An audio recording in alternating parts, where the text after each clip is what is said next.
bia winim say World Cup na man for sase atase wo mo so ede o mo squad ade aba Ghana ya hwe anim say bia ye dia no so betumi aba na atumi ayakama beta ne nyina ti ne ball na ye be use World Cup no enkomo kakra ba na winim say ball no ya charge ana ball no di besi charge aha ball na ye de ko World Cup no we di besi charge kaka na fe ejabam na emu aye say dudo no aha ansa na ball na yetimi akwa use esa sensors na ati ye say ball no ne ade no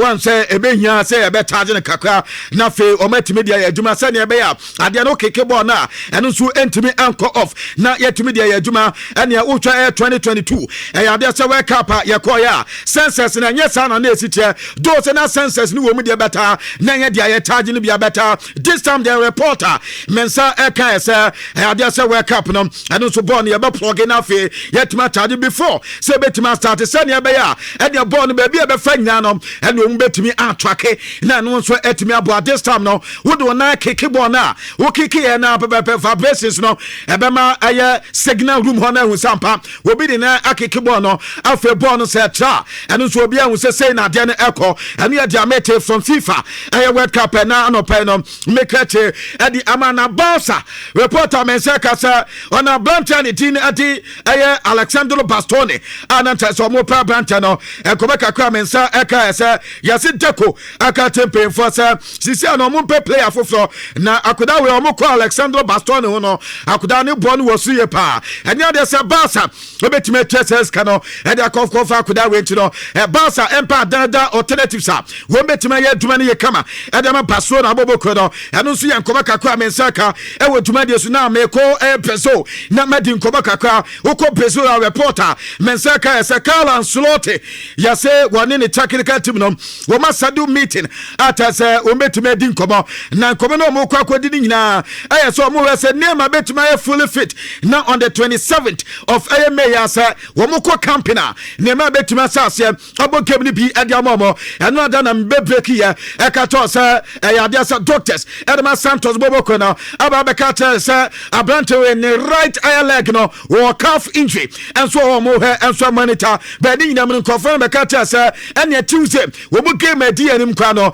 ya dia say Santos boboko no nema betimi aye okay ni wasi akan ati ama Santos boboko no beta Carlo Ancelotti eso mpeso be ko World Cup no na e bia player bi o ye fully fit pa no wo metimi eja na chire do so mo nsada enye consensus ade ani nsada nye problem sa say wo mo di nema e be ko de beta eso mo ye diligent na fe wo mo sa banta na fully fit ansa na World Cup no enso etimi abenta na ye reporter eno Carlo Ancelotti enso ni technical team no wo mo meet na na no pe no meet e media ho nkoba kakra enso adi ebe wo manono ya makato sa banta na prabet so na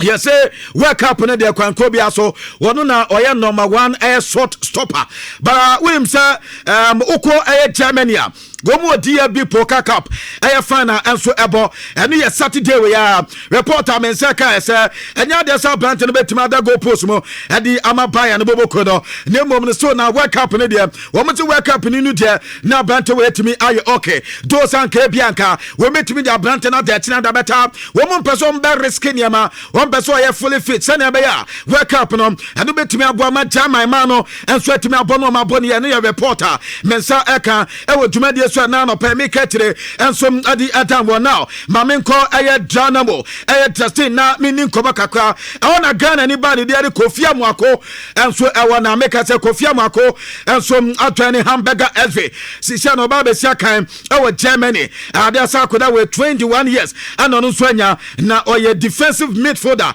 Kofi nie one the West Coast no so no and he said the German Bundesliga no and the PSV mo so hamburger aye SV rather benya Kofi Amuako enso awo Germany and your reporter mensa eka ewo dwumade so na no pe no mekatire ejama beta mamenko bayane menko di nkoba kaka obaya mene gboboko no ukọ bayana reporter mensa kanie wo butaze players bebre wo a wo mbeto omukwan emu ba ko Kim Min-jae na Kim Min-jae yase bayan say wo mu ye open to offers in team bia wo say ubetimi ato Kim Min-jae no wo bombe ja brante no adina manafe wetimi ja brante na ko abrante ne dia di Heroki ito na akoda we no wo mu tese in case ebia se suitable offer bia enso eba dia na dami se abanto betimi akoba se bia wo manya offer bia ya yi dia ana mo akoda no so etna Nicola Jackson dia ya kato se back to Batam abanta ne ba osamba back to Chelsea wo manya nsan permanent no enso afama no asada no mo abanta ne din edi bara aye Sopoko aye Indiaye na akoda we no reporter mensaka se wono so o ma plan aye loan move edi ma akoda no ene ya Bayern Munich go no je from makati edi ba players are currently wo so ewo loan wo mu we se o mo ba wo me se nto mu nyina akwan aye jawo palenya wo mu ewo aye abanta ne din edi Sata Boy wo mu ewo abanta ne din edi Nebel ana afe Branzera goza elho afe o mu aye Parat ana mo Ibrahimovic enso elho we nyina aye players mensaka se Bayern se wo mu nyina filomba wo me se jo mu nyina kwan ene ya Bayern Munich reporter epa ewo tumadi esunie na wonim so ko Bayern abanta ne dia Antonio Gordon o ye player de man Newcastle boboko no ya so many abanta na wie kwa na anana na no pay ne head coach enso abedi nkoba kakra Eddie Howe and ye bisan say mu game attend at as a Sunday way mu bo against Fulham na Antonio Gordon ebetima in the last game wo bo dia man Newcastle boboko na babansi enya bote kakra in fact anya de so betimi aka bibia until say ebebo game ni nyina awie na first season no eba start and ye be transfer window and obetime hu de we na nyina esi ekọ but in pimpin de uko bisa Anthony Gordon in the last game and obo edema Newcastle na as a head coach no and na de so betime ya no and your reporter mensaka e we tuma de so na no pe no make it edema Cisse Aspilicueta Chelsea legend or a former player edema Chelsea na abante we abo class be play out to me say na juma ya no and nyina kama edema akoda we wabo Osasuna wabo Sevilla wabo Atletico Madrid wabo Chelsea and nyina akoye edema cat no reporter men say can abante no as he say after 28 seasons of football career what nyina bana we any onankasa ade asa ne Twitter handle and abante no edikoto ya etesampa isa de wakone no offer eba football padia one Cisse Aspilicueta no ball no padia nya de so odi ne nan enso eka be me no reporter Cisse Aspilicueta efi na kati edi eba ewo dwumade so na no pe no make a check akra edi ama na bad nkru ade a wutumi sa dodo na Cisse enso ate ama ne nyina enso ekoye edi ama no wuwe mo padia na tasa eba eye UEFA Champions League na eno se na banta no wutumi sa no so wate eye 2 times afenso eba na FA Cup wade ba ko EFA Cup no wade ba ko eba na UEFA Super Cup wade ba ko FIFA Club World Cup no eno so wade ba ko ana afe eba na se yanji eye Premier League na eno so mienu ana wate ede na so ana UEFA Europa League no ke Champions League na nkasa de ba ko no wate ana UEFA Europa League no eno so wate mienu a eno ye Cisse Aspilicueta no won koma kakra na ena no pe medi tutwa ewo dwumade so na eno ada Ayala ebeka tell me say junior groupie yase asna bobo kwanse se season ni bana wie ya eso mko AFC Bournemouth no mko eso metumi anya junior groupie na wababa ya tuma no ediama asna bobo kompato yase Chelsea enso edi nkoba se Zabi Alonso eba ese striking force no wo mu miamiamu yenti no abante we ni din apiema junior groupe yase Chelsea France chase ene kwankro bia so omani Arsenal ebeti ayamie pa se ne ebe o metuma na junior groupe ni watima ba be sia kan ede ma Chelsea bobo ko na 19 years ana kuda we so enya no na me ka to se Fiorentino Perez eba be ka so matintim o monsa ama eba no aye La Liga titles maku 7 wo ma dini nyina ade ama Barcelona out to be set at on bezo mo chese Barca for aviamum enso ade trophy na asemwe ba no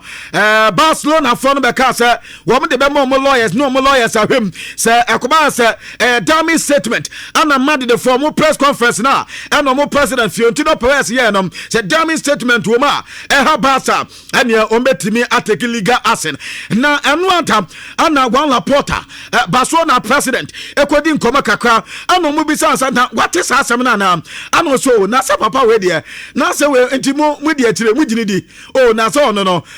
yi dia why inti na opese o divert attention say 2 years ni mad de nje hwe wo munyi trophy bia na onim se mad de phone be bonati ento heda pasema mad de phone be divert o attention na ne mad de phone na basa wo mawia league better the main issue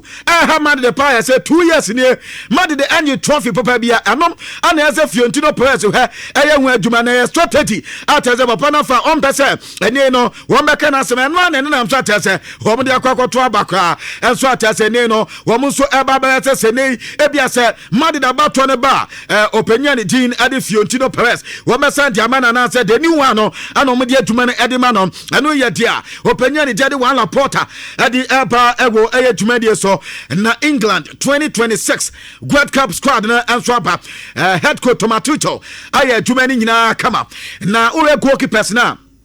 Wadi miensa ana edi eko wadi Jordan Pickford edi eko ana wadi Dean Henderson enso eko afe James Trafford weye goalkeepers miensa ebani defenders na V James Elho Tino Livramento wewe Nico Oriali ana wa Jaspers wewe Enzidi Konsa wewe Magei ana wa Johnstones wewe Jara Kwansa ana afe wewe Dan Bent weni players wadi wa moko as a defenders wako midfielders na wadi Declan Rice what they have Elliot and as Elliot Anderson rather and what the Jordan Henderson what the Gabi Manu afe Jude Bellingham and Morgan Rogers and what the Ebereti Eze when players are and also midfield no what the omoko attackers no and ye Bukayo Saka what the Nuno Noni Madueke Marcus Rashford what the Anthony Gordon and what the Ivan Toney what the Hurricane and afe Oli Watkins where any players are England and so adi echo World Cup no but players womun so ntima make the cut na yakiko mu asam no yaro folding any Kopama ano mudi kan ho no na oba benya Harry Maguire ubenya Lewis Hall waba benya Adam Watten na wanya Luxor ubenya Fikao Tomowe na waba benya Morgan Gibbs White enso Trent Alexander-Arnold womunyina enso antimi make into the squad and so ayankoba kakra Gerard Bowen munyina Alex Scott mo womunyina antimi make into the squad and tiaja free England akate eba ewo dwumade so a ene anopa me ka kire edi amabeta Manchester United say if you World Cup ne ba won be di dwuma ye pa esan say Dodo Kamavinga sisia na kwa bie ewa abrante no ho wan so no France squad no went to make into the squad na reporter men say ka say abrante we yase Madrid na won say da nya ball no dodo na emoniti ana man fada nko enti abrante we dinsire enso asintam say sankro bia so say yebo World Cup ni wia eno onya team obetimi anya ma playing time won so betimi akwase Manchester United him so betumanya Dodo Kamavinga na wababa ya tuma no enso edi amamo enso nkoma kakra nie na wonim say Arsenal boboko no UEFA Champions League womunje kokra ba kokra eni wo mate na beye 2000 mu ho na tase omo ekwa enim kakra eno 206 womu enso eni Barcelona atase omo call final Barca eche omo so omo 2-1 since then Arsenal boboko ni UEFA Champions League se final pa de emu aye dinye pa enso edi amom na branch de dia Juventus timba ese yanka mo bianta se wo ma di league ne de so mana so ade betima ya bakwasem ewo Arsenal pa ye say we ade say Champions League na Arsenal NGB dano na nke ebewie eye ba 38 na omo etimi ade UEFA Champions League no ede ama Arsenal wo ma Sanji League no ede ama Arsenal Sanji akawa na da mi say eye historical incident ana ekom enso ewo Arsenal nti omo players no many betimi ade ye pa ene ye reporter ene Juren Timba ede eba ewo dwumade so ene anope no make tire edema Kingsley Coman no Saudi Pro League the mama me kakra na Kingsley Coman akwaje Saudi Pro League edi esini na so akoda we yeka players woman so akwa different leagues akwa di trophies abrante we ene mako 4 ana chese we wura me san say woko German Bundesliga eno wajibi o mako 9 anu akwa je friendly gan say no eno so wati mienu o Chelsea eno so akwa je mienu o ni tufe boboko no ana afe wakwa Saudi Pro League ene anasa enso akwa tinti no ene league ya bubo mako 9 ana chese wakoma wetima akwa je league title edi esini na so entini 14 seasons 14 A leagues air titles ana chese otumi sabrante no enso atene ma ekoye edi ma Kingsley Coman afe mame head coach edi ma anasa eno ye Jorge Jesus papa we eno ada ye we abebepe na yesi odi letter edi ema anasa fon se adwuma no wontimi ntwa so enye coach ni biem enfo mom ne ebisa se na aden ana so bibiansi na Ronaldo na friend say omna meboa no na wontimi ngi Saudi Pro League no oba yen so woni players ni nyina kabom wo ma di league na wie dia woni bibia yo biem say ope ba bi fufuro na wodi nani kire enti waka to bia say wonya di league no e de ma Ronaldo ni Al-Nassr dia kan de obi mna metwa so enti Jorge Jesus no after so mu di league na bebepe ana no so etimi step down ene reporter ene anope no mensaka e wodwumade na metete se yase Fenerbahce boboko no any the Portuguese national team no anomo eso betime edi Portugal adwuma no anso edi ama Jorge Jesus any reporter mensaka afi mame the campaign na mame the champions Cristiano Ronaldo any Al-Nassr no the champions na enye ise kra wutime sa Al-Nassr wo mu to many year pa 2025-2026 league season no wo manyante edi eso na so entem no na enya asam goto mame the king mame Ronaldo nkwa wone Saudi mpemfo no Al-Nassr mpemfo na mame no so kakra Ronaldo ni chairman trophy na wa pra no eduni last week bento and deny no say obetima agi sa league we another week on Ronaldo atimate Saudi Pro League ni ediesin na so sisi Cristiano Ronaldo no wutimi se ne nyina kama edima one ne family no mame Ronaldo ne family ne Ronaldo mo nyina o park no so and otimi se Ronaldo ni nyina kama and so edi ema one ne family no in fact Ronaldo ni sisi na ne nyina koye edi ema na oko Portugal enum waje league ho uba England or baba league uko Spain or league ana oko Italy anu so waje league ana afi uba Saudi anu so wababa di ediesin na so ento no so baby mako 5 ana no so waje league ediesin na so enti Ronaldo dia ya kan league dia pa dia ana otumi saniema ekoye edema na no ata trophy no dia no dia kan mako 33 enti Cristiano Ronaldo eniema nyina kama edema chairman anu so nkoma kakwane na eno ada slot head coach edema Liverpool ababa kasa na eno ada on interview wo mu game bo an ye bisa say mo last game na mo kobo no Mohamed Salah abama na bobia na Salah kra baba ki kansam amata say wa criticize we pa na uhu ne say no so Mohamed Salah o he Salah invade Mohamed Salah yi dia onu opinion ne tin edi and slot open no eno bi na Mohamed Salah epe enti say Salah be kasa bia Spain no amanfo agije ayi wo ho beda uba England na Liverpool boboko no anka himself say wo betimi age trophy no e de so mena so mbo matches anatas ya pesia wo so ne abrante ne ya adwene this is ne niam ankoye amfa ma team and team e de Liverpool beta wo so bia bo say next season no wo beta so betimi ya adwuma ne ye kama enso e de ma de Liverpool de say no e report ampato wo panya ne team enso e di ansot e de Twitter e wo adwuma de so na avela belua a confirm avela belua say yenka mo bi ancha say sisi ade de aye ne de ni last game na oba beboy wo bo wi team no waja to an sa be 20 years ni atese ene one Madrid hwibom no one o ma ya adwuma say player wa ba be as a coach players no etimi aboa ma ne da yeso nyina etimi aba munti no in fact oka am obi ata say players no joma ya dia ma nani asoye pa emfa woni de asi ene di obi dwen ni ade but ono aya avela belua de we okay with the juma na wa ba be enso e o Madrid no eni ande kakra fio pay na katem e di eba reporter men say ka say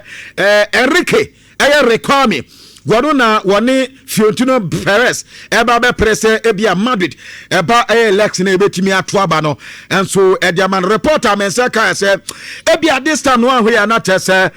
Enrique rekwame enso entimi enya na ebia the subsequent one no the torture so biom na ebia obetimi enso enya Madrid adwuma no enso aye ene reporter mensa ka ɛwɔ adwuma die so yɛmfa sida ne bi mfa ma nyume kwa no pɛ no wo mo enso so yasene